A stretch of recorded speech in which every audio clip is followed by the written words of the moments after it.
अगर किसी को यूट्यूब चैनल शुरू करना है हम्म, तो फॉर एग्जांपल कोई भी नीश पकड़ ली यूट्यूब चैनल की, या जैसे किसी को पॉडकास्ट ही शुरू करना है हाँ, आज की डेट में, है ना? जी। तो उस यूट्यूब चैनल को एसईओ कैसे हेल्प कर सकता है ग्रो करने गूगल एड्स बहुत अच्छा है, बहुत अच्छे रिजल्ट्स देता है, बट उसको भी टाइम देना होता है, प्लस उसके साथ साथ उसको बहुत सारा पैसा भी देना होता है। तो जो हाई स्किल बिजनेस है उनके लिए Google ads very good, but small businesses के लिए SEO is very very very important. तो फास्टैग जो वॉच है उसको स्टार्टिंग में बेचने के लिए उन्होंने यूज किया इलेक्ट्रॉनिक मीडिया, जो कि टीवी कमर्शियल्स एड है। देन उसके बाद उन्होंने स्टार्ट किया Facebook ad, then Google ad. But हाल फिलहाल आपने पिछले 3 या 4-5 सालों में कभी देखा है कि उनकी कोई ऐड रन होती है? कि हमें एक बार मार्केट में एंटर करने के लिए पूरी ऑडियंस को कुछ ना कुछ दिखाना है कि हर जगह हमारी कंपनी का नाम दिखाई दे, हमारे वो चीज का नाम दिखाई दे। Hi Sachin, welcome to the show. आप हमारे शो में आए, आप अपनी एक्सपर्टीज शेयर करेंगे। हमें तो पता है किस बारे में करेंगे, बट जनता को बहुत अच्छा लगने वाला है ये शो, बिकॉज आजकल जो डिजिटल एरा चल रहा है उसी के एक्सपर्ट हैं आप। बिल्कुल बिल्कुल, थैंक यू आशीष। और यस, मैं डिजिटल मार्केटिंग के एक स्पेशल एक्सपेक्ट को कवर करूंगा, that is search engine optimization. The short form is SEO. चलिए सर, शुरू करते हैं। या तो शुरुआत से शुरू करते हैं सर। पहले तो आप बिल्कुल अपनी थोड़ी जर्नी के बारे में बता दीजिए। जी। आपकी क्या जर्नी रही है और क्या आपके प्लान्स चल रहे हैं डिजिटल मार्केटिंग को लेके, या फिर कोई भी प्रोफेशनली आपके प्लान्स चल रहे हैं और कहाँ से आप आते हैं, थोड़ा सा व्यूअर्स को बता दीजिए।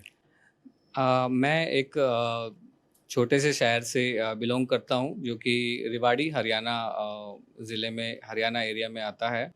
और रेवाड़ी में मैंने स्कूलिंग की है। देन उसके बाद मेरी ग्रेजुएशन गुड़गांव से रही है। और फिर मैंने एक digital marketing, not digital marketing, that time 2008 में इसको सिर्फ इंटरनेट मार्केटिंग बोला जाता था।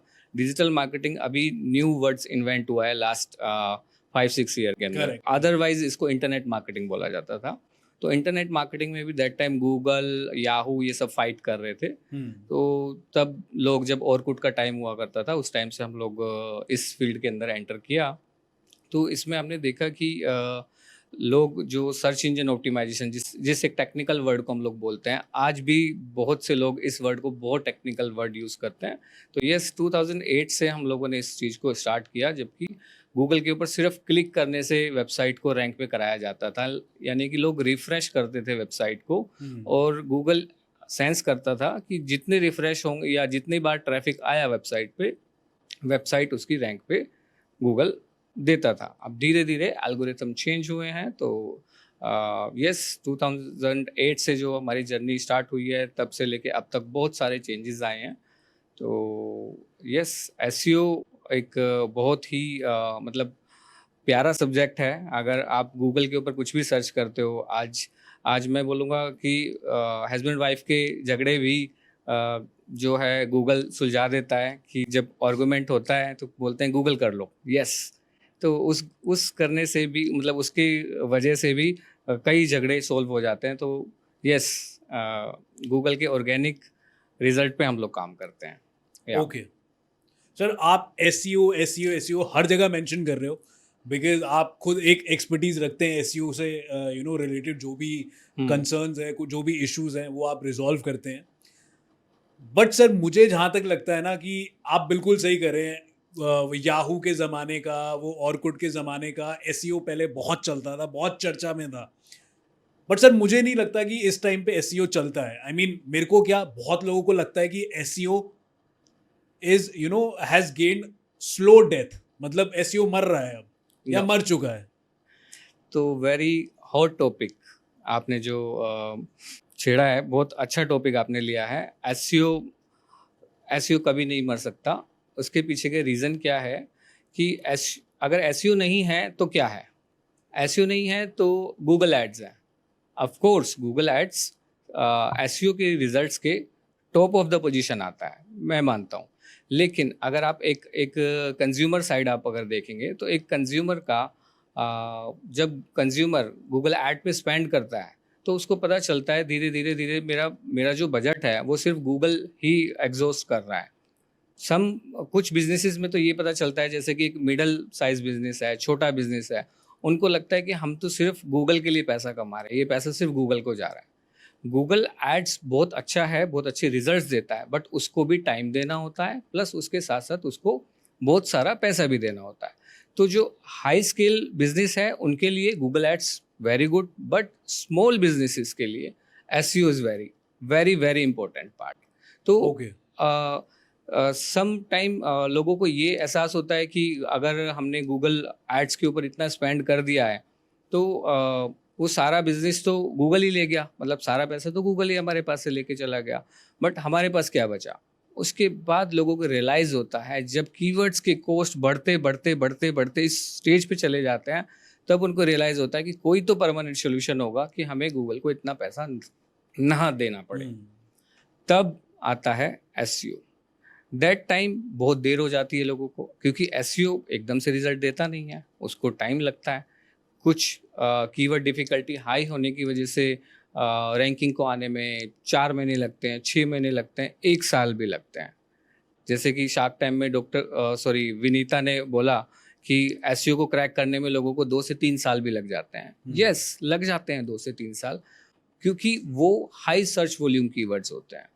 दैट्स व्हाई एसईओ कभी किल नहीं हो सकता, नेवर। ओके बट सर मेरे हिसाब से मैंने भी काफ़ी सुना है, आई मीन मैं काउंटर करना चाहूँगा आपकी कुछ चीज़ें। मैंने भी काफ़ी लोगों से सुना है, फॉर एग्जांपल किसी ने कोई कोर्स बना दिया, किसी ने कोई प्रोडक्ट बना दिया बेचने के लिए, शार्क टैंक पे चला गया बंदा कोई, शार्क टैंक पे खुल के बोल रहे हैं कि भैया हमने तो ये प्रोडक्ट सेल किया है गूगल एड्स की वजह से। हाँ ये बिल्कुल, मेनली गूगल एड्स की वजह से हम नज़रों में आए हैं पब्लिक के, पब्लिक को हमारा प्रोडक्ट दिखा है, अच्छा लगा है, तो उन्होंने दोबारा खरीदा है और हमारा इकोनॉमी बढ़ाई है प्रोडक्ट की या सेल्स की। यस बट आप कह रहे हैं कि SEO is the right thing, right path, correct. Yes. Google ads पे मत जाइए, एसईओ पे जाइए।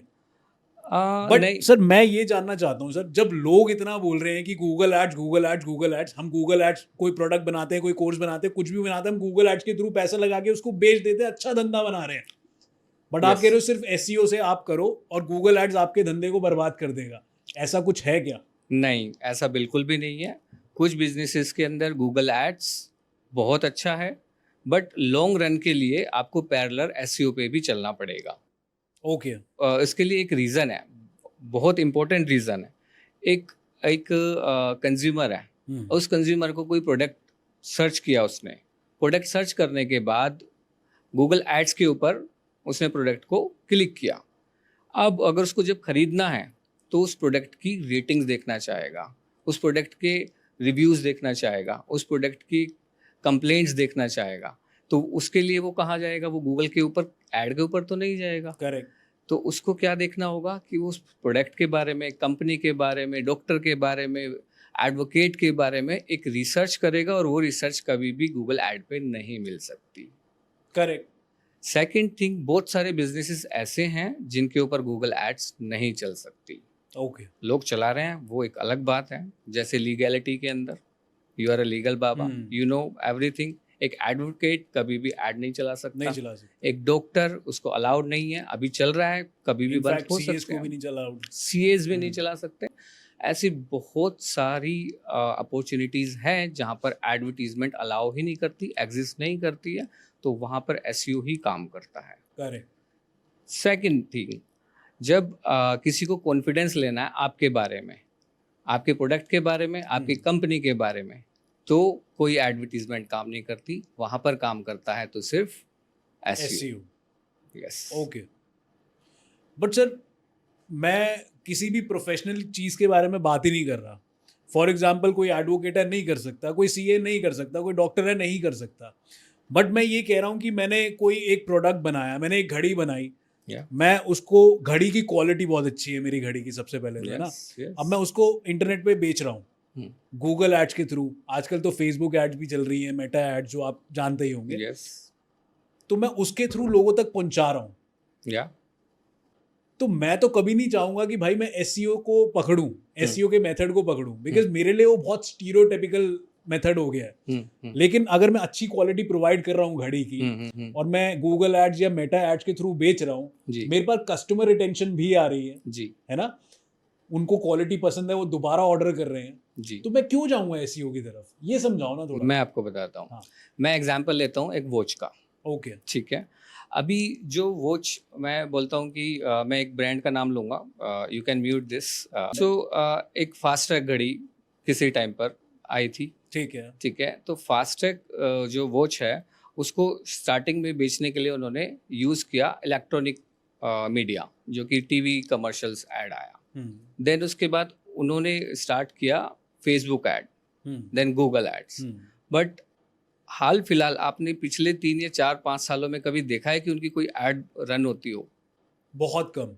रीज़न, क्योंकि स्टार्टिंग में आने के लिए सबको पता है कि हमें एक बार मार्केट में एंटर करने के लिए पूरी ऑडियंस को कुछ ना कुछ दिखाना है कि हर जगह हमारी कंपनी का नाम दिखाई दे, हमारे वो चीज़ का नाम दिखाई दे। उसके बाद रियलाइज होता है कि एडवर्टीजमेंट स्पेंड बहुत ज़्यादा जा रहा है। ओके। देन रोल प्ले आता है एसईओ। ओके। अब ब्रांड बन चुकी है। हाँ। अब ब्रांड बनने के बाद अब वो जाएंगे अमेजोन लिस्टिंग पे, फ्लिपकार्ट पे, और पर्सनल उनका खुद का एसईओ चलता है। अब एसईओ के साथ साथ एक और चीज़ इन्वेंट हो गई है, दैट इज ORM। ओके।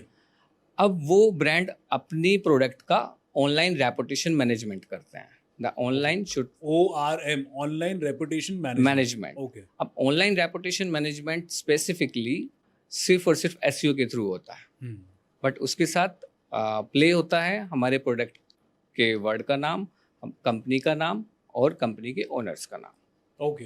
तो that is online reputation management, जो कि आने वाले एसईओ का एक एडवांस पार्ट है। ओके। या मतलब एसईओ रोल प्ले करता ही है। आप टोटली time. एड्स पे नहीं जा सकते, यस, क्योंकि मतलब इतनी एड्स रन करोगे तो खुद ही एग्जॉस्ट हो जाओगे, आपका बजट ही एग्जॉस्ट हो जाएगा, आप ये कह रहे हो? यस, आप 100% अपनी डिपेंडेंसी गूगल एड्स को नहीं दे सकते, आप 100% अपनी डिपेंडेंसी एसईओ को भी नहीं दे सकते। मतलब हम गूगल एड्स 40% रन कर रहे हैं तो 60% हमें एसईओ करना पड़ेगा। एग्जैक्टली। ओके। अगर आज हम 100% भी गूगल एड्स को यूज कर रहे हैं, हाँ। और एसईओ को बिल्कुल 0% हमने किया हुआ है, तो एक टाइम बाद आके हमें उसको 90% गूगल एड को करना होगा, फिर 10% एसईओ, फिर 80, देन इधर आपको बढ़ाना पड़ेगा। ऐसे धीरे धीरे आपको एसईओ को वेरी लॉन्ग टाइम, यस, है ना? और जो आपका नुकसान भी करता रहेगा ये। एग्जैक्टली। जो कमाओगे नहीं सालों उससे ज्यादा दे वो दोगे। सारा आप गूगल को दे दोगे। हाँ। रीजन एक ये है कि सपोज एक कीवर्ड है, कीवर्ड पे बिड लगता है, आप भी उस कीवर्ड पे प्ले कर रहे हो, मैं भी उस कीवर्ड पे प्ले कर रहा हूँ। अब आपने उस कीवर्ड का प्राइस लगाया 200 रुपीज, मैंने उस कीवर्ड का प्राइस लगा दिया 210 रुपीज। अब आप फिर से आप आओगे, आप बोलोगे मैं इसको 220 कर देता हूँ। तो हम लोग पैसा तो बढ़ाते जा रहे हैं, बट हम देखेंगे जो हमें 1000 रुपीज में एक टाइम में 5 क्लिक मिल रहे थे, कुछ टाइम बाद क्या होगा, 1000 रुपीज में हमें 5 क्लिक मिलेंगे। समझ नहीं आया मुझे। अगर 1000 रुपीज में मुझे 5 क्लिक मिल रहे थे, तो अभी 2000 रुपीज में मुझे 5 क्लिक मिलेंगे, अगर मैं पैसा बढ़ाता बढ़ाता चला जाऊंगा तो। ओके, समझ तो गया। इससे कौन कमा रहा है? कंज्यूमर नहीं कमा रहा है, इससे सिर्फ सिस्टम कमा रहा है। सिस्टम कमा रहा है। करेक्ट। या ओके। बट सचिन भाई, मैं ये जानना चाहूँगा, जो कि मैं नहीं, आज की डेट में बहुत सारे ऐसे लोग हैं जो यूट्यूबर बनना चाहते हैं, है ना? इस टॉपिक पे आ जाते हैं। बिल्कुल बिल्कुल। ये काफ़ी ज़्यादा रिलेटेबल टॉपिक है, काफ़ी ज़्यादा जनता के लिए, बहुत। बिकॉज हर एक घर में कोई ना कोई चाहता है कि मैं एक यूट्यूबर बन जाऊं। यस। कोई ना कोई अपनी क्रिएटिविटी दिखा के उससे पैसा कमाऊं, because YouTuber are earning a very good amount right now these days. Yes. तो अगर किसी को यूट्यूब चैनल शुरू करना है, तो फॉर एग्जाम्पल कोई भी नीश पकड़ लिए यूट्यूब चैनल की, जैसे किसी को पॉडकास्ट ही शुरू करना है आज की डेट में, है ना जी, तो उस यूट्यूब चैनल को एसईओ कैसे हेल्प कर सकता है ग्रो करने के लिए? यस, बहुत ही हॉट टॉपिक है आज की डेट में कि हम एक यूट्यूब चैनल को कैसे ग्रोथ करें ऑर्गेनिकली। सी, हर एक प्लेटफॉर्म की अपनी अपनी एक एल्गोरिथम होती है। गूगल की अपनी एल्गोरिथम है, यूट्यूब की अपनी एल्गोरिथम है, फेसबुक की अपनी एल्गोरिथम है। अब लोग सिर्फ कुछ चीज़ों पे ध्यान देते हैं, लाइक मैंने उस पर टाइटल कैसा देना है, मैंने उसमें हैशटैग कैसे लगाने हैं अपनी वीडियो की जी, और मैंने थंबनेल कैसा देना है। लेकिन उसके अलावा भी 85 प्लस एक एस्पेक्ट्स हैं जो कि आपके यूट्यूब को रैंक करा सकते हैं गूगल पर। मतलब आप कह रहे हो हैशटैग, टाइटल और जो भी डिस्क्रिप्शन है, उसके अलावा भी एसईओ के पास 85 एस्पेक्ट्स है जो कि आपका यूट्यूब चैनल ऑर्गेनिकली ग्रो कर सकता है, ऑर्गेनिकली ग्रो वो कर क्या सकते है सर? डिटेल में बता दो please. See I mean detail. Technically तो किसी को समझ नहीं आएगा, बट हाँ आप जी। थोड़ा क्रंच करके बताओ। सो मैं आपको कुछ चीज़ें बताता हूँ, बाकी सारी चीज़ें मैं एक आर्टिकल आपको शेयर कर दूंगा इस शीट में, आप हमारी वीडियो हम में इस डाल वीडियो में सकते डाल हैं, सकते हैं। तो उसमें आपको सारी चीज़ें मिल जाएगी। बट मैं कुछ चीज़ें ऐसी बताऊंगा। यस, थंबनेल बहुत इंपॉर्टेंट पार्ट है, बट थंबनेल को आप टाइम टू टाइम चेंज कर सकते हो, ओके। First part. दूसरा पार्ट आता है कि आप लोग हैशटैग्स को कभी भी टाइटल के अंदर यूज़ ना करें, हैशटैग कम से कम यूज़ करें। प्लस आपका जो रेलेवेंसी वर्ड है कि हमने जो भी वीडियो के अंदर बात किया है, उस उन सारे टॉपिक्स को आपने कुछ टूल के थ्रू, जैसे कि कीवर्ड डॉट IO करके एक टूल है, वहाँ से आप निकाल सकते हैं कि हमने कितने, ये सारे मेरे कीवर्ड्स हैं और इन कीवर्ड्स को आपने अपने डिस्क्रिप्शन के अंदर यूज़ जी। करना है, जो डिस्क्रिप्शन आप वीडियो के टाइम अपलोड करेंगे। ओके। ये वन टाइम एक्सरसाइज है, जब आप वीडियो को अपलोड कर रहे हैं उसी टाइम आपको ये सारी चीज़ें देनी है। अगर आप बार बार चेंज करते हो, लोग क्या करते हैं कि उसका कंटेंट देखा, कुछ प्रीमिक्स बनाया और उस प्रीमिक्स को अपने Correct. वीडियो में डाल दिया। Correct. तो गूगल का एल्गोरिथम, यूट्यूब का जो एल्गोरिथम है ना, वो इस चीज़ को बड़े ध्यान से देखता है कि इसने अपना कंटेंट बनाया है या खुद का कंटेंट बनाया है। जी। एक और मैं बहुत अच्छी आपको टिप्स दूंगा जो कि हर आपके व्यूअर्स के काम आएगी, जो अपने वीडियो बनाना चाहते हैं और अपने चैनल को ग्रोथ कराना चाहते हैं। आप अपने वीडियो के डिस्क्रिप्शन में कुछ ऐसे लिंक्स दीजिए जिसका आप रेफरेंस, जैसे कि गवर्नमेंट लिंक हो गया, आप बात कर रहे हैं गवर्नमेंट के रिलेटेड, तो गवर्नमेंट की वेबसाइट का लिंक आपने उसके अंदर लगाया, जो कि आप रेफरेंस दे से एज ए रेफरेंस आप दे रहे ओके। हैं। या किसी न्यूज़ का आप रेफरेंस देते हैं, तो उस न्यूज़ की जो लिंक होती है, URL होता है, उस URL को आपने डिस्क्रिप्शन में डालिए। कैसे विकिपीडिया अपने आप रैंक करता है, उसके पीछे रीज़न है, विकिपीडिया कोई कंटेंट खुद जनरेट नहीं करता है, वो सारा रेफरेंसेस लेता है। वो सारे रेफरेंसेस या तो गवर्नमेंट वेबसाइट के होते हैं, अदरवाइज न्यूज़ चैनल की वेबसाइट के होते हैं। That's Okay. Why Wikipedia rank करता है। हाँ। सेम ये हैक अगर आप अपनी वीडियो में यूज़ करोगे तो डेफिनेटली आपकी जो वीडियो के डिस्क्रिप्शन में डले होने की वजह से आपकी वीडियो रैंक कर जाएगी गूगल पर ओके। तुरंत। और बताओ ना सर, मुझे तो मजा आ रहा बड़ा।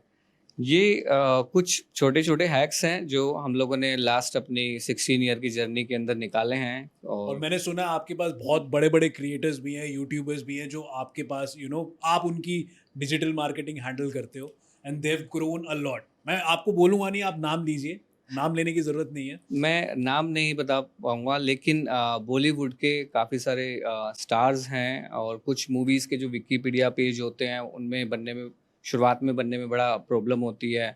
सो जैसे कि गदर 1 फिल्म आई, गदर 2 आई, तो गदर 2 मूवी जो आई थी उसका विकिपीडिया पेज बनने में बहुत बहुत मुश्किल आ रही थी, बट हमारी टीम ने उसको रिजॉल्व किया। तो इस टाइप की बहुत सारी चीज़ें हैं कि जो चीज़ें प्रॉब्लम करती हैं, विकिपीडिया उसको रिजॉल्व नहीं करता है, यूट्यूब रिजॉल्व नहीं करता है, तो हम लोग उन टीम से बात करके कैसे भी अपने मैकेनिज्म के थ्रू उसको रिजॉल्व कर देते हैं। Okay, yes.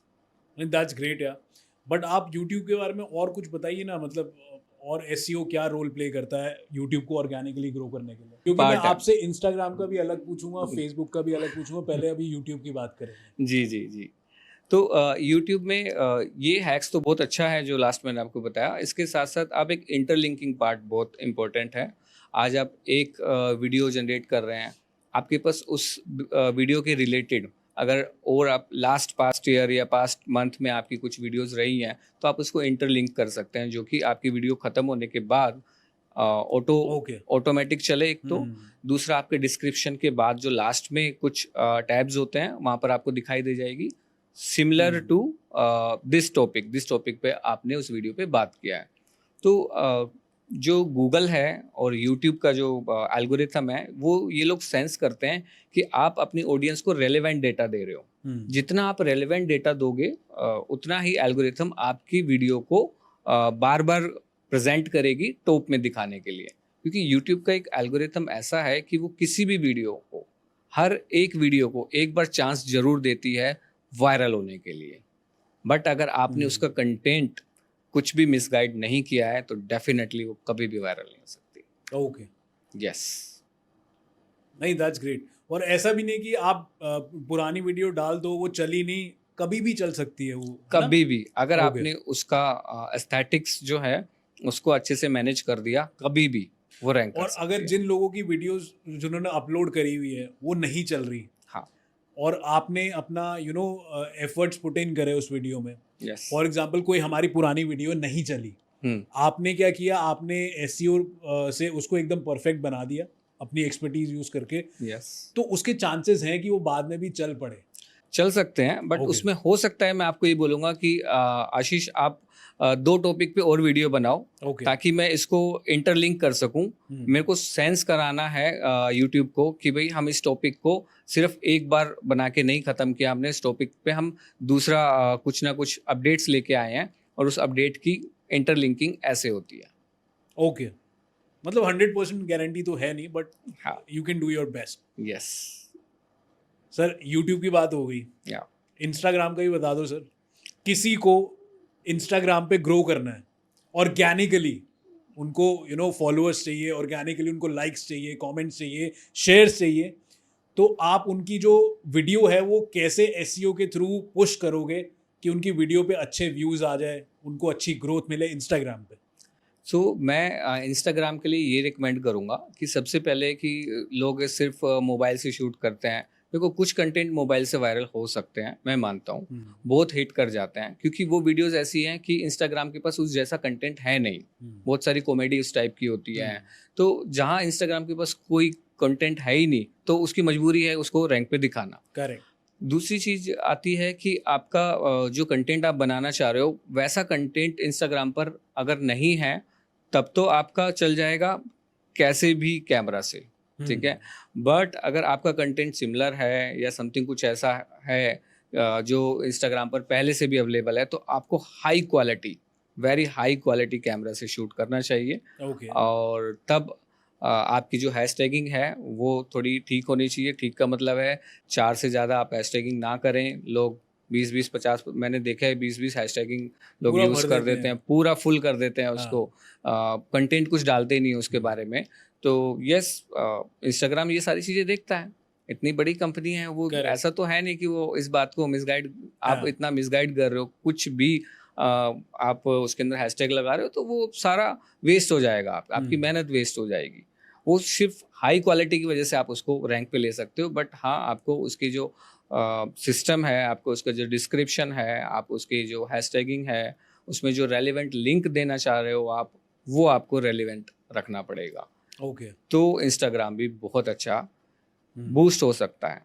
दूसरी गलती लोग ये भी करते हैं, समटाइम एक इंस्टाग्राम बनाया, उसको बूस्ट कर दिया, पैसे दे दिए। आपने इंस्टाग्राम को सेंस करा दिया कि मेरे पास मनी है और मैं उसके थ्रू अपनी वीडियो को लाइक करा रहा हूँ या ये सब चीज़ें करा रहा हूँ, शेयर करा रहा हूँ, तो उससे क्या होगा, इंस्टाग्राम समझ जाएगा कि ये इससे तो पैसे ले सकते हैं हम लोग, इसको ऑर्गेनिक ग्रोथ नहीं मिलेगी। इसलिए हो सकता है शुरुआत में आपकी कुछ वीडियोस के ऊपर कम लाइक्स आए, कम उसको देखा जाए, बट आप कंटेंट बनाते रहें। हाँ, कंटेंट बनाना ज़रूरी है। Correct correct. नहीं, बूस्टिंग वाली बात तो आपने बिल्कुल 16 आने सच बोली, क्योंकि मुझे ये चीज़ पता है हाँ, कि बूस्टिंग नहीं करनी चाहिए इंस्टाग्राम पे। यस। बाकी जो आपने हैशटैग की बात बोली तो वो भी बहुत बड़ा रोल प्ले करती है, बहुत बड़ा रोल प्ले कि आप कुछ भी उठा के कितने मर्जी हैशटैग मत डालिए। नो, और एल्गोरिदम में भी थोड़ा बदलाव आया है इस बार, बहुत। और वो आता रहता है। वो तो एवरी 15 डेज 20 डेज में कुछ ना कुछ चेंज आता है। तो कैसे पकड़ते हो आप एल्गोरिदम को? एल्गोरिथम को देखो, क्या होता है मैं आपको बताता हूँ कि कुछ लोग चैनल हैंडल कर रहे हैं 2 3 4, तो उनको समझ में आता है कि यूट्यूब कैसे सेंस कर रहा है, इंस्टाग्राम कैसे सेंस कर रहा है। अगर एक team approx 50 to 100 channel handle कर रही है, उसको रैंडम समझ में आ जाएगा कि कौन सी व्यूज़ के ऊपर, कौन सी वीडियो के ऊपर ज़्यादा व्यूज़ आ रहे हैं, किस टाइप की वीडियोज़ के ऊपर ज़्यादा शेयर्स आ रहे हैं। तो वो सारी जो एक एनालिसिस होती है, उस एनालिसिस को हम बाकी सारे अपने क्लाइंट को शेयर करते हैं कि आप इस टाइप से आप अपनी वीडियो बना सकते हो, नेक्स्ट वीडियो में आपको इस टाइप का कंटेंट बोलना है। तो यस, जहाँ इतना बड़ा वॉल्यूम होता है तो ऑब्वियसली पता चलता है और रैंकिंग मिलती है डेफिनेटली। ओके। थोड़ी सी गलती लोग ये भी कर देते हैं स्टार्टिंग में, अपने चैनल पे फेक फॉलोअर्स ले लेते हैं, जो कि आपको पता ही है, जैसे ही चैनल बनता है या इंस्टाग्राम लाइव होता है, बहुत सारे लोग आ जाते हैं, इतने रुपए में इतने व्यूज़ ले लो, इतने रुपए में इतने लाइक्स ले लो। तो हाँ। ये फेक फॉलोअर्स हैं। आपको लगता है कि इंस्टाग्राम को पता नहीं होगा कि ये सारे फॉलोअर्स कहाँ से आ रहे हैं, कैसे आ रहे हैं? लोगों ने बड़े बड़े सुपर कंप्यूटर बना रखे हैं, स्क्रीनिंग लगा रखी है, उसके ऊपर हार्ड डिस्क लगा रखी है। तो वो सारे क्लोन्स हैं, उन क्लोन्स के थ्रू, उन बोट्स के थ्रू वो लोग आपके पेज को फॉलोअर्स दिला रहे हैं। इंस्टाग्राम सब समझता है कि कौन यूजर यूज कर रहा है इंस्टाग्राम को और कितने यूजर इंस्टाग्राम को यूज ही नहीं कर रहे हैं। करेक्ट। तो दैट टाइम लोगों के इंस्टाग्राम के जो प्रोफाइल है वो सम टाइम डिलीट भी हो जाती है और उनका पूरा लॉस हो जाता है जितनी भी मेहनत उन्होंने की है। तो ये गलतियां भी बहुत सारी होती है। मैं सबको बोलूँगा कि फेक फॉलोअर्स लोग ना ही लें तो बेटर है, अपनी स्किल के ऊपर काम करें और अपने कंटेंट के ऊपर काम करें। यस। और सेम फेसबुक के लिए भी होता होगा, है ना? कोई इतना बड़ा रॉकेट साइंस है नहीं है। Yes, Facebook and Instagram is the same company. तो बस ये है कि अभी फेसबुक पे थोड़ा यूज़र, हर तरह का यूज़र आ गया, इंस्टाग्राम में थोड़ा नीश एंड क्लीन करके आया है। अब धीरे धीरे और प्लेटफॉर्म्स आएंगे। तो yes. Okay sir, I mean जब से एआई आया ना मेरी ज़िंदगी में, मैं पर्सनली अपनी बात कर रहा हूँ, तो मुझे ऐसा लग रहा है कि मुझे एसईओ की ज़्यादा ज़रूरत नहीं है। तो क्या ये सच है? मतलब मैं जो सोचता हूँ, क्या ये मैं सही कर रहा हूँ, या लोगों ने एसईओ को एआई से रिप्लेस कर दिया है? क्या एसईओ को एआई ने रिप्लेस किया है? ऐसा सच है या एआई जगह ले सकता है एसईओ की? नो, बिल्कुल भी नहीं। ये एक मिथ है। लोग यूज़ कर रहे हैं, कुछ टाइम के लिए उनको बेनिफिट मिलेगा उस चीज़ का, लेकिन दैट डे गूगल अपनी एल्गोरिथम अपडेट करेगा। जैसे कि अभी 15 अगस्त को एक न्यू गूगल कोर अपडेट आया है। अब उस कोर अपडेट में गूगल क्लियरली कंटेंट के ऊपर फोकस करता है। अब मैं बात करूंगा एआई की। आपने सर गूगल को भी तो थ्रेट होगा एआई से, ऐसा कुछ है क्या? नहीं, गूगल ने तो अपना एआई खुद लॉन्च किया हुआ है। हाँ। उसका तो जेमिनी एआई चल रहा है। ओके। बट एआई से आप हेल्प ले सकते हो। हाँ। आप उसको हेल्प तो एक हो गई कि भाई आपने उससे कुछ पूछा, लेकिन आप उसके कंटेंट को पूरा ही गूगल पे ही चढ़ा दोगे तो वो तो गूगल को पता है। करेक्ट। अब वो गूगल कैसे देखता है? आपने एआई से क्वेश्चन पूछा और सेम क्वेश्चन मैंने भी पूछा जी। आपको जो एआई ने रिजल्ट दिया, मुझे भी सेम रिजल्ट दिया। आपने भी उसको किसी ब्लॉग पे पब्लिश कर दिया, मैंने भी ब्लॉग पे पब्लिश कर दिया। तो गूगल तो देखेगा ना कि इस कंटेंट को कितने लोग यूज कर रहे हैं। करेक्ट। और गूगल को क्या चाहिए? गूगल को चाहिए ओरिजिनल न्यू कंटेंट, और जो एआई के पास है वो तो पुराना कंटेंट है। करेक्ट। अब एआई पे आते हैं। अब लोग मुझसे क्वेश्चन करते हैं कि सचिन मुझे ना एआई पे रैंकिंग चाहिए। ओके। आप सोचोगे यार ये कैसी बात हो गई।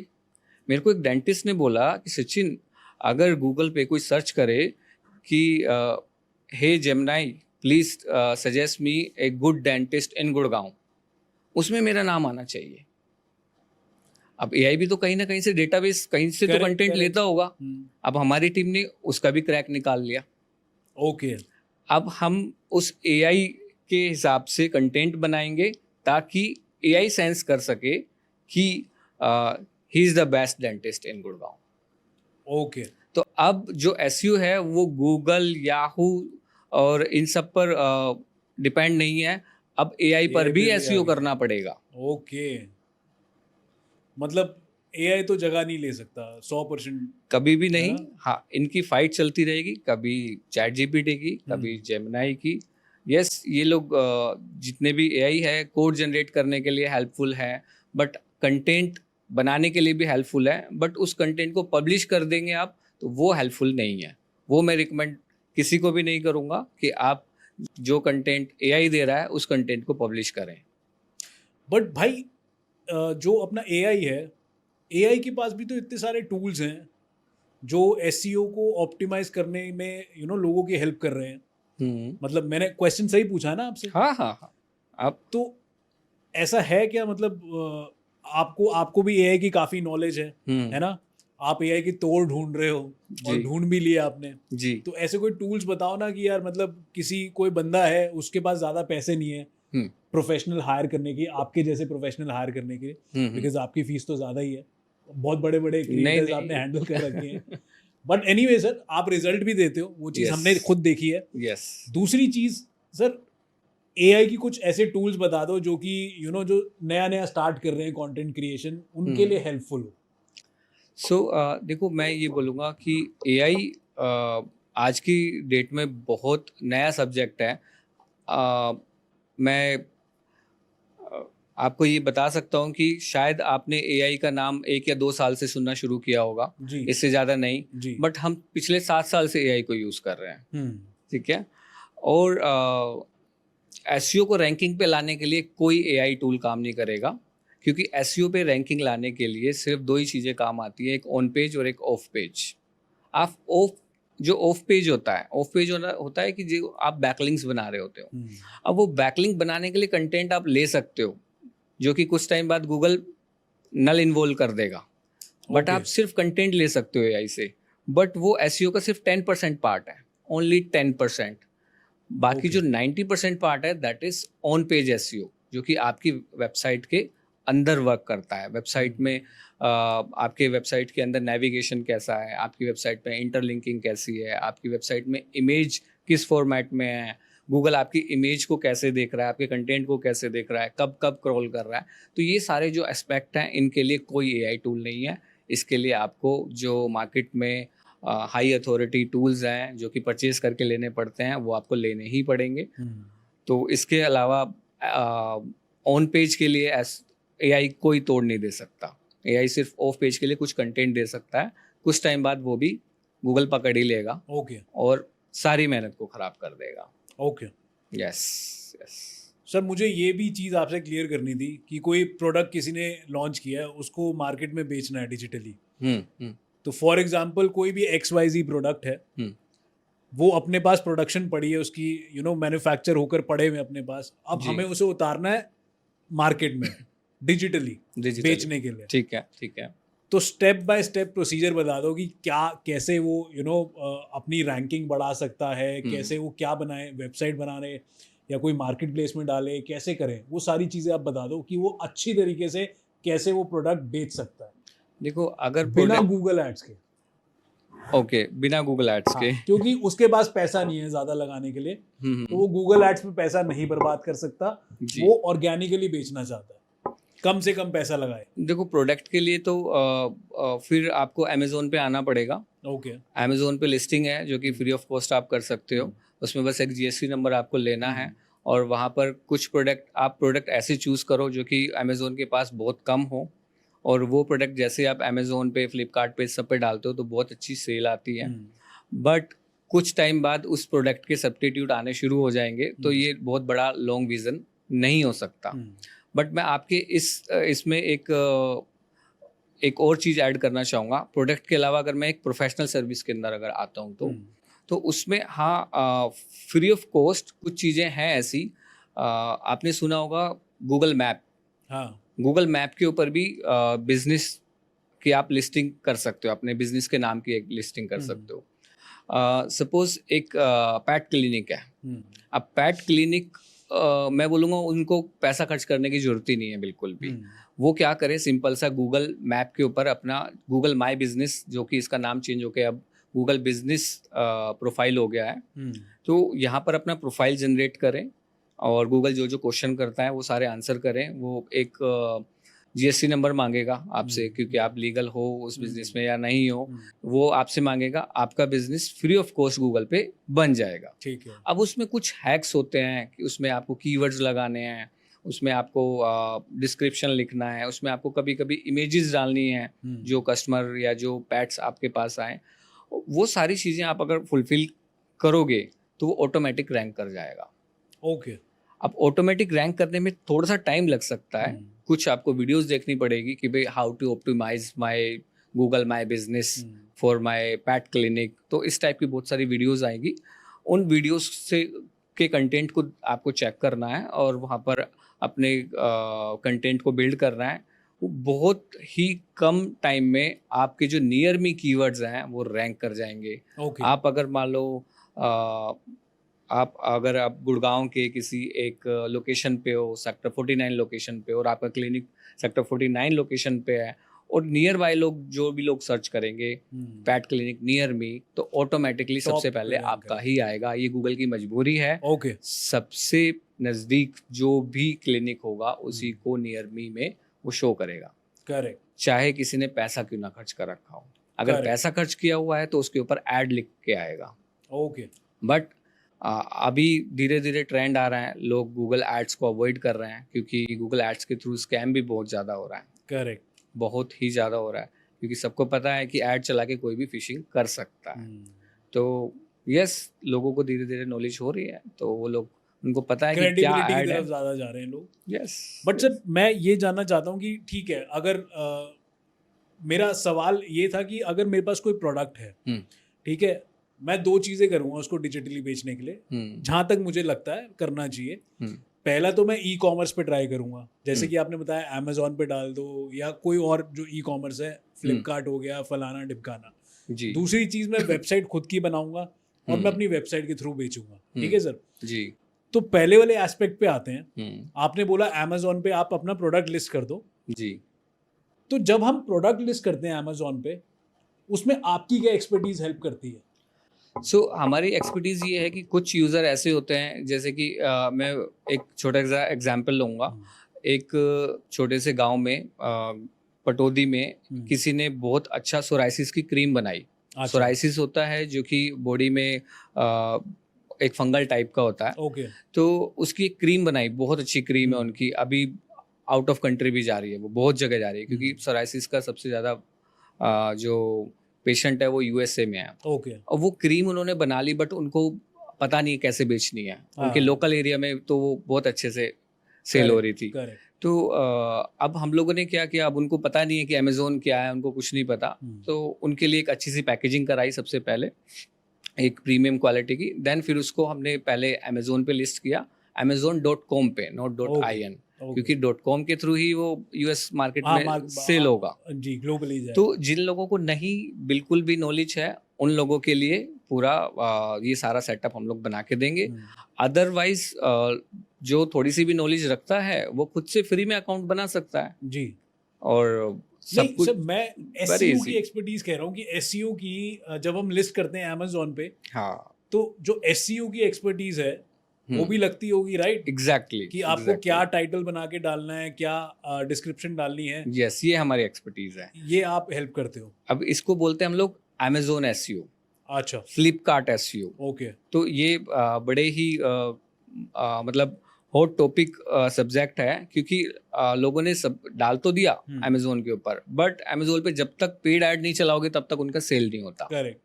फिर लोग कहते हैं कि यार हम लोग कैसे अमेजोन पे बिना पेड चलाएं अपनी ऐड को, अपनी प्रोडक्ट को उस पर्टिकुलर कैटेगरी के अंदर टॉप में रख सकें। तो उसके लिए गेमिक है पूरा।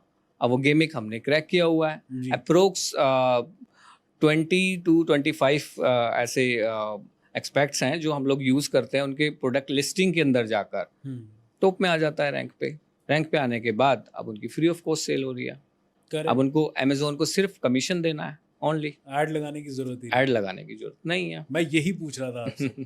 दूसरी चीज़, अगर मुझे अपनी वेबसाइट बना के बेचना हो, वो थोड़ा कॉस्टली पड़ता है, क्योंकि अमेजोन वेबसाइट बहुत ही बड़ा प्लेटफॉर्म है। उसको गूगल ने हर तरह से सेंस किया हुआ है, और जैसे ही आप अपनी नई वेबसाइट बनाते हो 2-3 महीने तो गूगल को सेंस करने में लग जाते हैं कि ये किस प्रोडक्ट को बेच रहा है। फिर हमारी कुछ अथॉरिटी नहीं है उस डोमेन की, तो लोगों को समझने भी बहुत टाइम लग जाता है। अमेजोन पे इसलिए लोग खरीद लेते हैं कि यार रिटर्न बैक पॉलिसी है, हम डायरेक्ट खरीदेंगे तो पता नहीं सेल होगा कि नहीं होगा। बट हाँ, हम इन दोनों चीज़ को पैरेलल अगर साथ लेके चलें तो एक गेमिक बन सकता है। वो मैं आपके साथ शेयर करना चाहूँगा। बिल्कुल। मेरे एक फ्रेंड हैं जिनका LED लाइट का बिजनेस है, जो कि डिज़ाइनर LED लाइट बनाते हैं। अब उन्होंने कहा सचिन मेरे को अमेजोन पे सेल करना है। मैंने कहा ठीक है, हम लोग अमेजोन पे अकाउंट बनाते हैं। हमने अमेजोन पे डाल दिया। अब वो मुझको 3-4 महीने बाद बोलते हैं कि सचिन मेरे को करीब 25 to 30% अमेजोन को देना पड़ रहा है।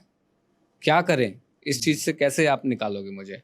मैंने कहा मैं इससे आपको निकालूंगा, गिव मी 3-4 मंथ्स। ओके, हमने एक वेबसाइट बनाई। अब जो प्रोडक्ट हमने टाइटल में अमेजोन पे लिखे हुए थे, सेम वही टाइटल हमने अपनी वेबसाइट पे भी डाला। अब और हमने अमेजोन पे जो प्रोडक्ट है उसको फिनिश कर दिया, मतलब कि प्रोडक्ट खत्म हो गया, सेल्ड, ठीक है, सोल्ड हो गया Sold हो प्रोडक्ट गया। हमारा। जब सोल्ड हो गया तो यूजर दूसरे लिंक पे आएगा, हाँ। दूसरा लिंक हमारी वेबसाइट है, खरीद लो जी। पूरे 30% हम लोगों ने बचाए। ओके, और बीच बीच में कभी कभी हम अमेजोन पे एक्टिव हो जाते थे, कभी ओपन कर दिया। वो लिंक कहाँ आपने डाला था अमेजोन पे? अमेजोन पे कौन सा लिंक? मतलब आप कह रहे हैं कि गूगल पे उसने प्रोडक्ट सर्च किया एलईडी लाइट्स का, है ना? हाँ। सबसे पहला अमेजोन आया, क्योंकि अमेजोन की तो अलग ही कहानी है, वो टॉप पे शो करा अमेजोन जी ने, है ना? जी। तो अमेजोन पे उसने देखा कि सोल्ड आउट है ये प्रोडक्ट। यस। तो जो गूगल पे पहला लिंक आया था अमेजोन के, उस अमेजोन के पहले लिंक के बाद आपका लिंक था वेबसाइट का, ये कह रहे हैं? मैं बताता हूँ उसमें हमने क्या गेमिक करा। अच्छा। हमने गेमिक ये किया कि जो अमेजोन के ऊपर प्रोडक्ट का नाम है, वो कंपनी का brand name then product name. ठीक है, अब brand name then product name एक टाइटल हो गया। करेक्ट। अब जब आप इस पूरे टाइटल को गूगल पे डालोगे, हाँ, कि जब ये प्रोडक्ट अमेजोन पे नहीं मिल रहा, तो यूजर को पता है कि फ्लिपकार्ट पे मिल सकता है या किसी और साइट पे मिल हाँ। सकता है, तो वो सेम उस वर्ड को गूगल पे डालेगा। तो गूगल पे वेबसाइट डालते ही आएगी। वेबसाइट आएगी, वेबसाइट के Correct, ऊपर आप परचेज कर सकते हो। Hmm, that is gimmick. That is also, हाँ। बहुत मजा आ रहा है, मैं भी बहुत कुछ सीख रहा हूँ आपसे, जनता भी बहुत कुछ सीख रही है। बिल्कुल बिल्कुल। लेकिन सर, कोई स्टार्टअप है, उनके पास ज्यादा पैसा नहीं है लगाने के लिए, हम्म। तो वो ऑर्गेनिकली ग्रो कर सकते हैं बिना एसईओ के? सी, ऑर्गेनिकली एसईओ करने के लिए, अगर ग्रोथ लेनी है ऑर्गेनिकली के हाँ। लिए, तो एसईओ के लिए तो आना ही होगा। अब आपके पास टाइम है, क्योंकि हाँ। जब एक नया स्टार्टअप आपने किया है, तो आई एम श्योर अभी जब प्रोडक्ट सेल नहीं हो रहा है या सर्विस सेल नहीं हो रही है हमारी, तब तक आपके पास टाइम है। करेक्ट। एसईओ इतना बड़ा पहाड़ भी नहीं है कि इसके ऊपर कोई चढ़ा ना जा सके, लेकिन ये कंसिस्टेंटली आपका ना टाइम मांगता है। करेक्ट। अगर आपने इसको टाइम दिया और रेगुलर टाइम दिया, तो डेफिनेटली कोई भी इसको क्रैक कर सकता है। बट मैं ये बोलूँगा, किसी ने 1 साल टाइम दिया और किसी ने 15 साल टाइम दिया, तो फ़र्क है उस 15 साल के टाइम वाले में, कि वो कुछ नया गेमिक कर सकता है आपकी वेबसाइट को रैंक पे लाने के लिए। तो स्टार्टिंग में वो लोग खुद से भी एसईओ कर सकते हैं, कुछ आर्टिकल्स, और आर्टिकल्स भी ऐसे पढ़ने होंगे जो करंट में डले हुए हैं, जो 10-20 हाँ। साल पुराने आर्टिकल डले हुए हैं, वो पढ़ के एसईओ नहीं करना। फिर ओके। तो आपकी बहुत वेबसाइट ही पुराने खराब हो गए। जाएगी। हाँ। क्योंकि क्या होता है ना, रैंकिंग पे होते हैं पुराने आर्टिकल्स, रैंकिंग पे ओके। होती है पुरानी वीडियोस, तो तो लोग ऐसे ही गूगल डिसाइड करता है कि आपकी वेबसाइट को टॉप पे कैसे रखना है। Exactly okay. Exactly.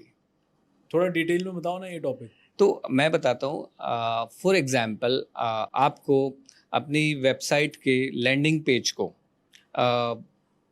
SEO friendly करना है, गूगल फ्रेंडली करना है। ओके। अब आपने गूगल पे सर्च किया how to optimise my landing page to Google friendly. Okay.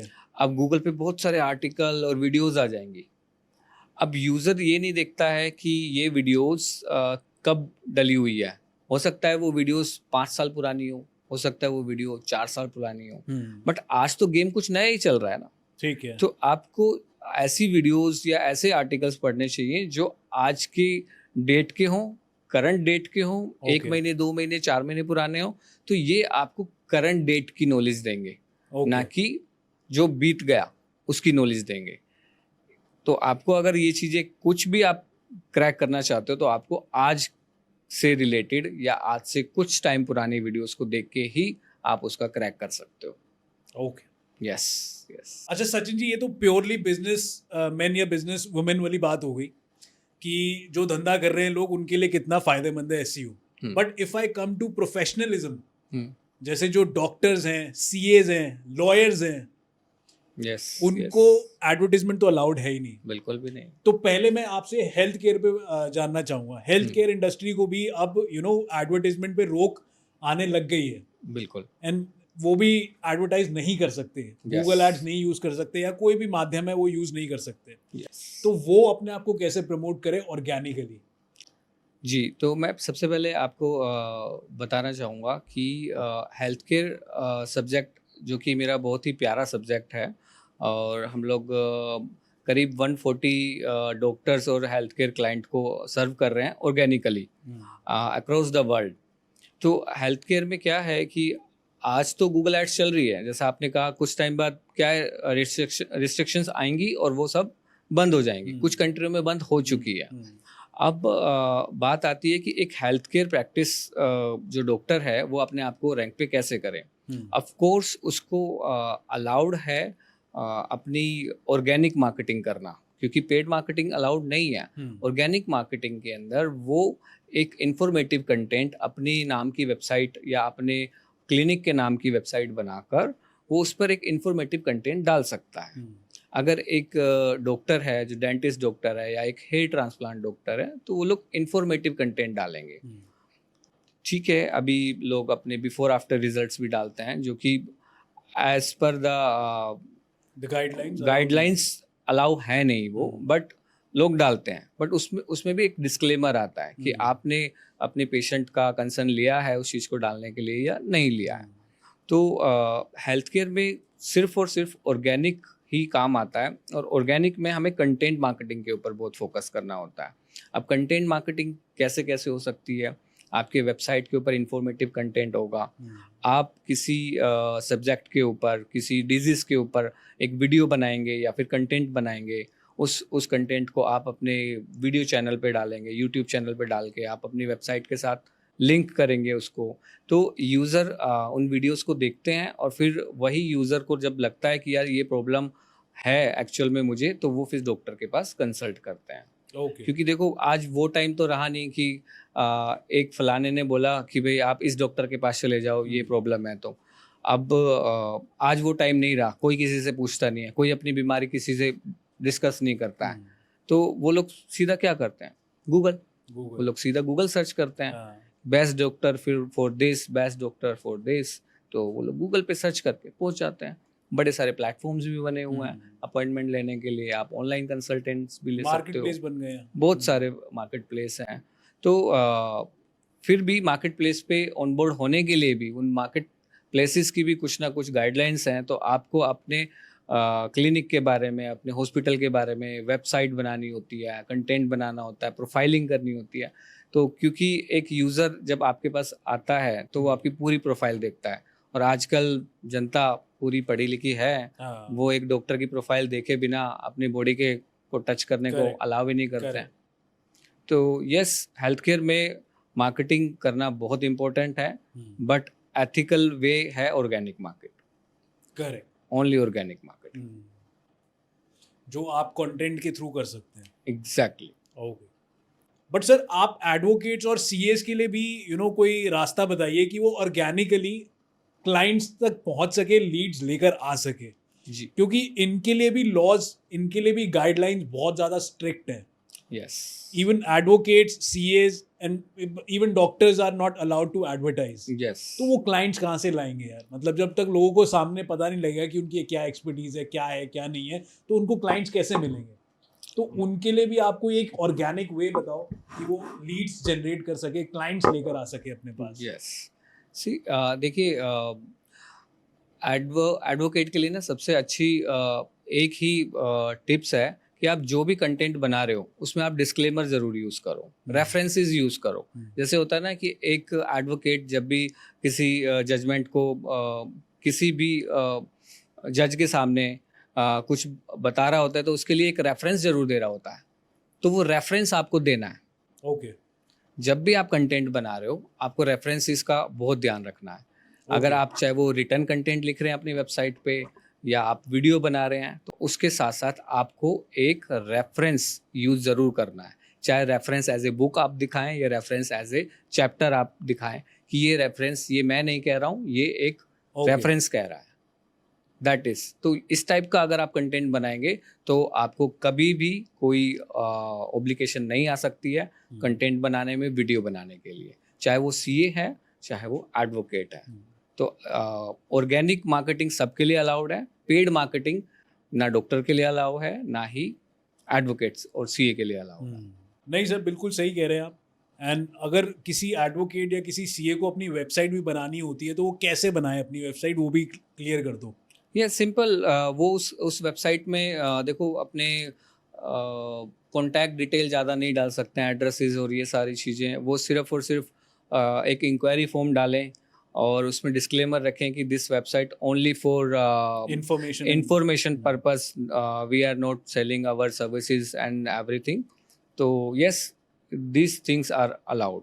और उसके वेबसाइट में एजुकेशनल कंटेंट भी अपडेट करते रहे। आपकी वेबसाइट में कंटेंट ही एजुकेशनल होगा, उस पर कंप्लीट एजुकेशनल कंटेंट, ताकि आपके जूनियर आके उस कंटेंट को एज ए रेफरेंस पढ़ सके। करेक्ट। कुछ नया आया मार्केट के अंदर, आप अगर अपने क्लाइंट्स को बताना चाहते हो, आपके पास हंड्रेड्स ऑफ क्लाइंट हैं, आप उनको एक एक को बता नहीं सकते हो कि ये लीगैलिटी आई है, ये लीगैलिटी आई है। तो आप उनको अपनी वेबसाइट के ऊपर सब्सक्राइब करा सकते हो। जैसे ही आपने कंटेंट डाला तो उनकी मेल के ऊपर वो कंटेंट पब्लिश हो जाएगा, शूट हो जाएगा पूरी मेल के ऊपर। तो आप अपने क्लाइंट को एजुकेट करने के लिए आप कंटेंट डाल सकते हो, और वो पूरा सब्सक्रिप्शन मॉडल है। तो वो और उसी के थ्रू क्लाइंट आ सकता है, अगर आप क्लाइंट को समझ आया कि हाँ मेरे को यहाँ जाना है। हाँ, अगर एक क्लाइंट, अगर मैं आप एक लीगल एडवाइज़र हैं और मैं एक आईटी फर्म रन करता हूँ जी, मुझे आपके आर्टिकल वीडियोस बहुत अच्छी लगती है, जो कि मैं आपकी वीडियोस जी, देखता रहता हूँ। अपना वकील खुद बनिए। अरे सर। तो अब मैंने देखा कि आपकी एक वेबसाइट भी है, जी, उस वेबसाइट पे आप कंटेंट भी डालते हो और ये वीडियो भी डालते हो। तो मुझे टाइम नहीं लगता कि भाई मैं बार बार आपके चैनल को जाके देखूं। अगर मेरे को ऑप्शन मिलता है कि मैं सब्सक्राइब कर दूं आपके कंटेंट को, जो कि रिटर्न कंटेंट है, यूट्यूब भी यही कर रहा है, इंस्टाग्राम भी यही कर रहा है। हम लोग सब्सक्राइब क्यों करते हैं? ताकि हमारे पास तुरंत नोटिफिकेशन आ जाए। बट अगर हम बात करें प्रोफेशनलिज्म में, एक आईटी कंपनी में, तो वो लोग वीडियो नहीं देखेंगे। वो लोग क्या देखेंगे कि यार कोई आर्टिकल है, कोई कंटेंट आया है, वो आप मुझे दिखाओ। तो हम दिखाएंगे कि देखो लीगल बाबा की तरफ से हमको ये एक मेल भी आया हुआ है और ये एज ए रेफरेंस है। ओके। तो वो सब्सक्रिप्शन कहाँ होगा? आपकी वेबसाइट पे होगा। वेबसाइट पे। तो हमारे पास टाइम टू टाइम मेल आता रहेगा। ओके। With video. ओके। और हम एक फॉर्म भी वहाँ पे क्रिएट कर सकते हैं कि आप अपनी डिटेल्स भी डाल सकते हैं, जिससे कि we'll be in touch with that person जो कि हमसे कनेक्ट करना चाहता है। एग्जैक्टली। तो ये डायरेक्ट मार्केटिंग भी नहीं हुआ। हाँ, ये कोई मार्केटिंग ही नहीं हुआ। ये मार्केटिंग ही नहीं है एक्चुअली। ठीक है। क्योंकि आपने वेबसाइट जो बनाई है या आपने जो कंटेंट जो भी बना रहे हो, आप सिर्फ इन्फॉर्मेशन के लिए बना रहे हो। हाँ, बस इसी के लिए उसमें बड़ा क्लियरली डिस्क्लेमर भी दे रखा है। ठीक है। उसके बावजूद भी क्लाइंट हमें अप्रोच करे ईमेल के थ्रू या कॉन्टैक्ट डिटेल्स के थ्रू, तो that is not through marketing. हाँ, वो मार्केटिंग का पार्ट ही नहीं है जी, वो सिर्फ एजुकेशन का पार्ट है। ठीक है। नहीं सर, बिल्कुल सही चीज़ बताई आपने। अभी एक छोटा सा आपके साथ रैपिड फायर टाइप खेले? हाँ हाँ, बिल्कुल बिल्कुल खेल सकते हैं। हाँ जी। थोड़ा सा फन करते हैं सर, है ना? तो पहला क्वेश्चन है सर, एसईओ सिर्फ कीवर्ड्स भरने के खेल है या कुछ और भी है? Is it true? था कभी ऐसा कि लोग सिर्फ कीवर्ड्स डालते रहते थे कि जितना ज़्यादा कीवर्ड होगा, स्टफिंग होगा, गूगल सेंस करता है। यस, गूगल बहुत अच्छा सेंस करता है, और गूगल इतनी बड़ी कंपनी है, कोई इसको बेवकूफ़ बना नहीं सकता। तो एक टाइम के लिए तो वो गूगल रैंकिंग दे देता है, बट जैसे ही वो अपने दूसरे तीसरे सैनिक भेजता है कि जा गूगल कोर अपडेट, जाओ पांडा अपडेट, वो जाके उनको किल कर देता है। वो लोग आपके कंटेंट को देखते हैं कि उस कंटेंट को आपने किस तरीके से प्रेजेंट करा है। अब गूगल देखने लगा है कि आपकी वेबसाइट पे यूज़र कहाँ कहाँ पर ट्रैवल कर रहा है। वेबसाइट पे वो एक हीट मैप के थ्रू चेक करता है गूगल कि आपका यूज़र आपकी वेबसाइट पे सिर्फ और सिर्फ छोटी सी इन्फॉर्मेशन लेने के लिए आया है या फिर काफ़ी टाइम तक ठहर रहा है आपकी वेबसाइट पे। अगर यूज़र 20 सेकंड से पहले निकला तो गूगल एक टर्मिनोलॉजी क्रिएट करता है, that is called bounce rate. अच्छा। अगर आपका यूज़र इससे कम टाइम में निकल गया आपकी वेबसाइट से, तो आपकी वेबसाइट धीरे धीरे इंडेक्सिंग से बाहर निकल जाएगी। गूगल उसको देखना बंद कर देगा तो क्रोलिंग बंद हुई और रैंकिंग से गायब हुई। ओके। तो कीवर्ड भरना वन टाइम के लिए अच्छा हो सकता है, जैसे कि हमने डिस्कस किया था कि हैशटैग लोग बहुत सारे डाल देते हैं। सम टाइम वो हेल्प करता है, लेकिन उसके बाद वो उसकी रीचेबिलिटी जो है उसको बिल्कुल ख़त्म कर देता है, ज़ीरो कर देता है। ओके। और गूगल कुछ टाइम तक बर्दाश्त करता है, उसके बाद गूगल उस वेबसाइट को डी इंडेक्सिंग करना शुरू कर देता है। ओके सर, सेकंड क्वेश्चन, अगर तुम्हारी वेबसाइट पे ज्यादा पेजेस है तो गूगल तुम्हें बेटर रैंक करेगा, ट्रू और फॉल्स? हाँ, ये सब्जेक्ट भी प्रीवियस सब्जेक्ट से कुछ मिलता जुलता है। मैं आपको बोलूँगा कि बहुत ज़्यादा पेज होना बहुत अच्छी बात है, लेकिन उसके साथ गेमिक करना। फॉर एग्जांपल, आपकी वेबसाइट पे 200 पेजेस हैं, ठीक है? अब 200 पेजेस तो हैं, बट उस ट्रैफिक सिर्फ 40 पेजेस के ऊपर आ रहा है, 160 पेजेस पे ट्रैफिक ही नहीं है, मतलब आ ही नहीं रहा है। अगर विद इन 30 डेज के अंदर उन पर 10 लोग भी नहीं आए, जो आपके 160 पेजेस बचे हैं, तो गूगल उसको इंडेक्सिंग से बाहर कर देगा। अब गूगल का गेमिक क्या है कि आपकी वेबसाइट पे चाहे 10 पेज हों, वो 10 के 10 परफॉर्म करने चाहिए। आप बाप हैं, आपके 10 बेटे हों, 10 के 10 परफॉर्म करने चाहिए। एक भी अगर ख़राब हुआ तो रेपुटेशन बाप की ही ख़राब होती है। करेक्ट। तो अगर आपके 160 पेजेस डाउन हुए तो आपकी पूरी वेबसाइट को उसका हर्जाना भुगतना पड़ेगा। Third question sir, paid ads से एसईओ रैंकिंग इंप्रूव होती है, क्या ये सच है? कुछ जगह सच है ये बात। अगर यूज़र 20 सेकंड से ज़्यादा रुका उस पेड ऐड के थ्रू हमारी वेबसाइट पे आया, और अगर वो 20 सेकंड से ज़्यादा रुका तो वो हमारी ऑर्गेनिक ग्रोथ पे हेल्प करेगा। ओके।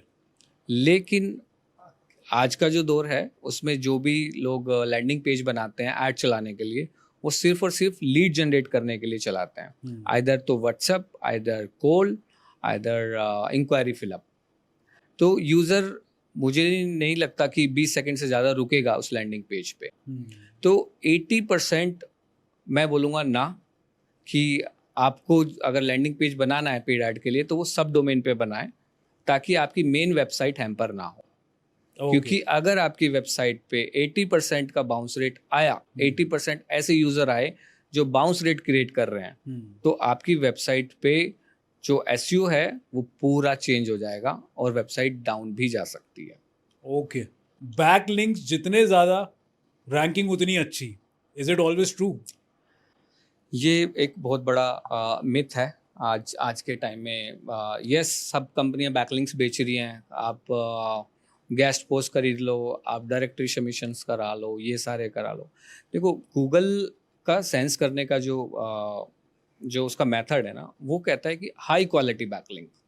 हाई क्वालिटी बैकलिंक किसे बोलते हैं? जो आपने खुद ना बनाया हो, आपके बारे में लोगों ने खुद कोई कंटेंट बना के पब्लिश किया हो, okay, that is high quality content. Got it.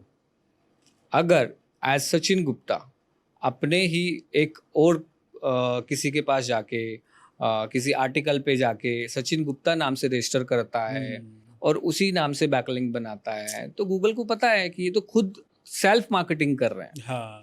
Backlink कहाँ अच्छा होता है? बैकलिंक सिर्फ और सिर्फ वहाँ अच्छा होता है जब आपका नाम कहीं यूज़ नहीं है और आपके लिए बैकलिंक कोई और ही बना रहा है। ओके। और गूगल इस सारी चीज़ों को सेंस करता है। बट लोग बैकलिंक्स बेच रहे हैं और बैकलिंक बिक रहे हैं, और लोग नंबर ऑफ बैकलिंक्स के ऊपर एसईओ की कोस्टिंग देते हैं। करेक्ट। मैं आपको ऐसे ऐसे रिजल्ट दिखा सकता हूँ कि जहाँ पर 0 बैकलिंक है और रैंकिंग फर्स्ट पेज के ऊपर है। 0 बैकलिंक। एसईओ रिजल्ट्स जल्दी नहीं आते, क्या ये सच है? सी, एसईओ रिजल्ट का मैं आपको एक एग्जांपल के तौर पे बताऊंगा कि एग्जांपल लेते हैं हम लोग एक प्रोफेशनल डेंटल प्रोफेशनल को, ठीक है? और मैं एग्जांपल लेता हूँ 3 कीवर्ड्स को।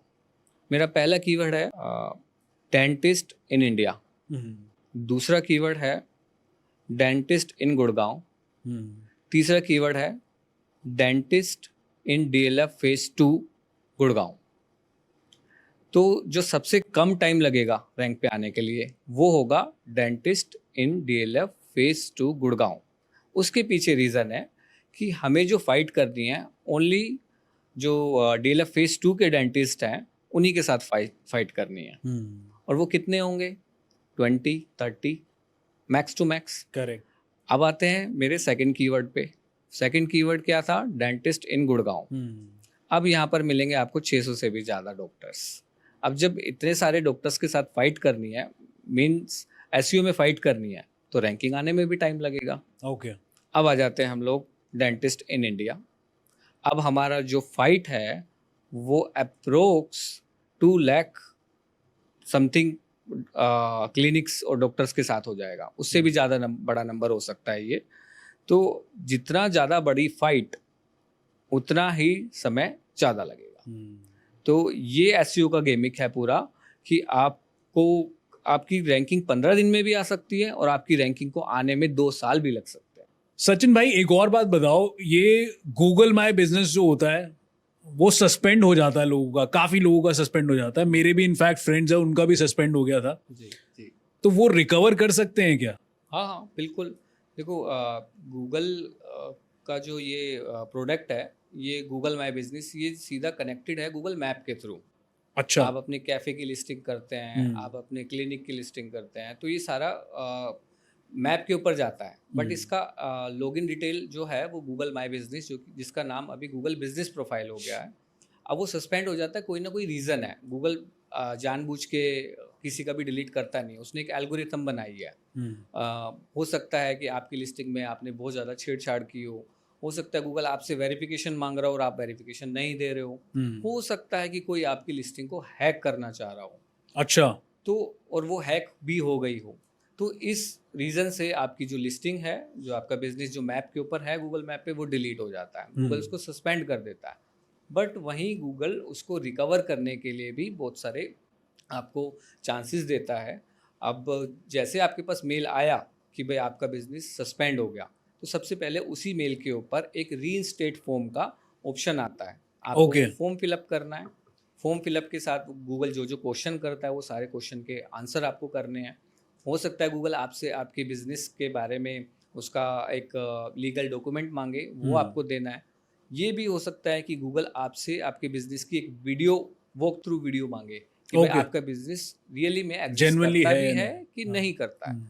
तो ये सारी कुछ चीज़ें हैं, ऑल्दो बहुत सारी चीज़ें हैं। जब आप गूगल को रिकवरी के लिए डालेंगे तो आपको पता चलेगा कि गूगल क्या क्या चीज़ें मांगता है। वो आप सारी चीज़ें आप देते जाएंगे, गूगल आपको 3 to 4 डेज़ के अंदर रिकवर बैक कर देगा।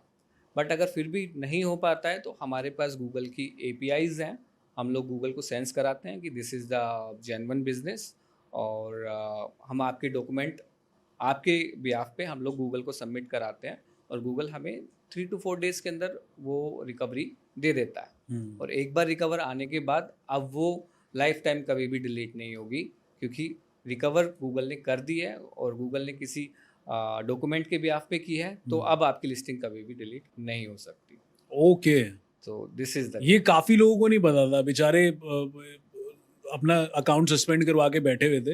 हाँ, बहुत सारे लोग तो न्यू बना लेते हैं, उनको नया पता बना नहीं लेते है। हैं, हाँ, वो सारी पुरानी मेहनत कहीं पानी में। पुरानी मेहनत होती है, लोगों ने फोटोज डाल रखी हाँ। होती हैं, उनके पास 100-200 रिव्यूज होते हैं, उन्होंने अपने क्लाइंट से कैसे कैसे लिए होते हैं। उनका दर्द मैं समझता हूँ। जब लोग हमारे पास आते हैं, अभी यूके के एक क्लाइंट हैं जो कि कार ड्राइविंग सिखाते हैं वहाँ पर यूके में, मैनचेस्टर में। अब उनके रिव्यूज़ थे 195, उन्होंने मेहनत करके 3 साल में इकट्ठे किए वो रिव्यू। गूगल ने सडनली उनकी लिस्टिंग डिलीट मार दी, क्योंकि गूगल उनको मेल कर रहा था आप वेरिफिकेशन दो, उन्होंने वेरिफिकेशन दिया नहीं अपना। तो दैट डे उनकी रिकवर हुई लिस्टिंग। तो उसने मेरे को ऐसे ऐसे वर्ड्स बोले, मैं आपको बता नहीं सकता रियली, कि वो उसका इतने ओवर एड्स थे ना उस बिज़नेस के ऊपर, वो सब उसके कवर हो गए, वापस से उसका बिज़नेस चलने लगा। तो सम टाइम हमें लगता है कि हम ठीक है बिज़नेस कर रहे हैं, पैसा कमा रहे हैं, लेकिन लोगों की हेल्प भी कर रहे हैं, और हेल्प करने से अच्छा और हो भी क्या सकता है बिल्कुल आज सर, की डेट बिल्कुल में। बिल्कुल बिल्कुल सर। देखिए, बहुत ही इंफॉर्मेटिव सेशन रहा है ये, और मैं इस सेशन को अब कंक्लूड करना चाहूँगा। मैं चाहूँगा कि आपकी जो जो एक्सपर्टीज़ है वो टोटली आप इस कैमरे में बता दो कि आपकी क्या एक्सपर्टीज़ है। जो जो आपकी एक्सपर्टीज़ है वो कैप्शन में तो डलेगी, आपका जो भी कॉन्टैक्ट डिटेल्स है हर चीज़ डलेगी।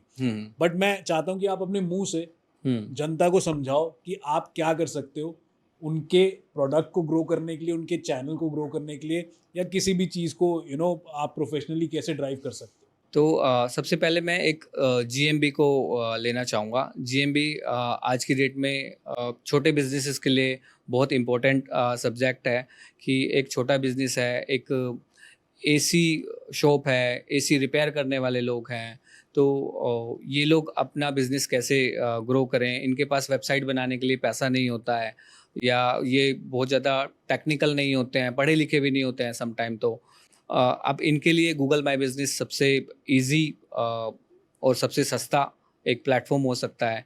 बस इनको एक छोटी सी नॉलेज लेनी है, वो हमारे पास भी आ सकते हैं। हम सेटअप फ्री ऑफ कॉस्ट करके दे देंगे, और देन उसके बाद उनको मेंटेन रखना है। एंड्रॉयड फ़ोन आज के डेट में सबके पास होता है। बस डेली बेसिस पे कुछ फ़ोटोज़ डालें, जिन कस्टमर का काम किया उनसे रिव्यूज़ जनरेट करें, रिव्यू ले लें, या फिर हम लोग एक एनएफसी कार्ड बना के दे देते हैं। आप उस एनएफसी कार्ड से भी रिव्यू जनरेट कर सकते हो। तो वो कोई ज़्यादा कॉस्टली कार्ड नहीं होता है, 300 400 500 रुपए की चीज़ होती है। और जो इस टाइप के प्रोफेशनल्स हैं जिनके पास नॉलेज नहीं है, पैसा नहीं है, एजुकेशन नहीं है, तो उनके लिए गूगल माई बिजनेस सबसे अच्छा प्लेटफॉर्म है। और नियर बाय में ये गूगल की मजबूरी है। जो आपकी लोकेशन होगी, जो आपकी शॉप की लोकेशन होगी, गूगल उसको सबसे पहले आपके नियर बाय में रैंक पे दिखाएगा ही दिखाएगा। तो आप उसका यूज़ करके फ्री ऑफ कॉस्ट अपनी मार्केटिंग कर सकते हो, अपना बिजनेस बढ़ा सकते हो। इमेज एक एसईओ होता है। हाँ। इमेज एसईओ ऐसा होता है कि आप बोलेंगे कि आशीष गूगल पे लिखने से मेरी फ़ोटो आनी चाहिए। अब वो फ़ोटो कैसे आएगी, उसके लिए एसईओ करना होता है। फ़ोटो का भी एसईओ होता है। ओके। फ़ोटो का एसईओ करने के लिए हमें जो एक्सपर्टीज़ हम लोग अपने कंटेंट को मार्केटिंग करने के लिए, कंटेंट को एसईओ लाने पे लगते हैं, वही एक्सपर्टीज़ हमें फ़ोटो को रैंक कराने के लिए भी लगती है। बड़े सारे सेलिब्रिटीज़ हैं जो सिर्फ बोलते हैं कि मेरा नाम लिखने से ये फ़ोटो जो आ रही हैं ये नहीं आनी चाहिए, बट जो मैं चाहता हूँ वो फ़ोटो आनी चाहिए रैंक पे। अच्छा, ये भी चल रहा है। हाँ, मैं उन ओके। सेलिब्रिटीज़ का नाम नहीं ले सकता, हाँ। बट होता क्या है कि मानो कि एक सेलिब्रिटी ने किसी मीडिया में उसका नाम आ गया, अब उस नाम लिखते ही उस मीडिया वाली फ़ोटो उसकी रैंक पे आती है। क्योंकि मीडिया एक Correct. हाई अथॉरिटी चैनल होता है, हाई अथॉरिटी वेबसाइट होती है। बट वो कहते हैं कि नहीं, मेरी ये फ़ोटो नहीं आनी चाहिए, मेरा नाम लिखने से ना मेरी ये वाली फ़ोटो आनी चाहिए। तो हमें उस इमेज के ऊपर काम करना होता है और फोटो रैंक पे आ जाती है, टाइम लगता है। तो इसको बोलते हैं इमेज एसईओ। ओके।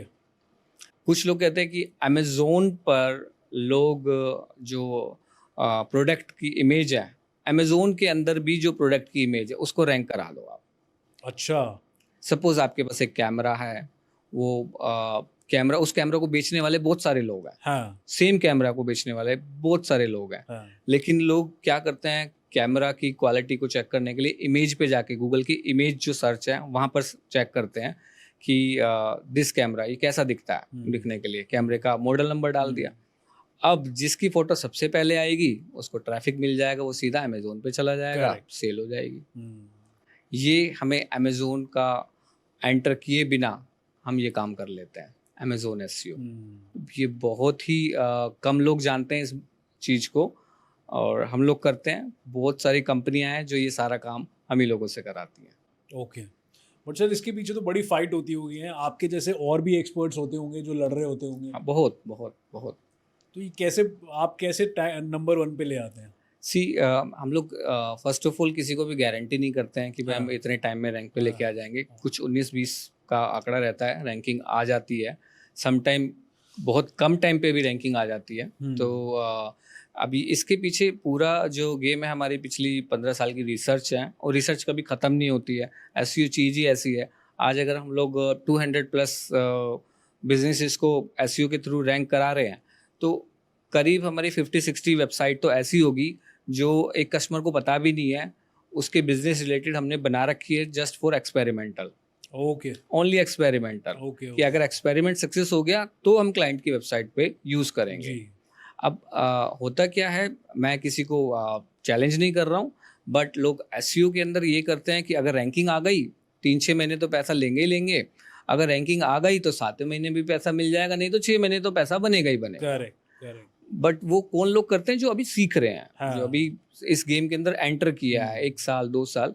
बट कुछ लोग उसमें भी बहुत अच्छा कर जाते हैं। अब मेरे पास कुछ आईआईटी के पार्ट टाइम स्टूडेंट हैं जो जिनका 2 महीने का भी एक्सपीरियंस नहीं है एसईओ का, बट सल्यूट है उन लोगों को। वो जिस लेवल पे काम करते हैं 2 महीने के एक्सपीरियंस के ऊपर उन लोगों ने क्या गेमिंग निकाल के दिया।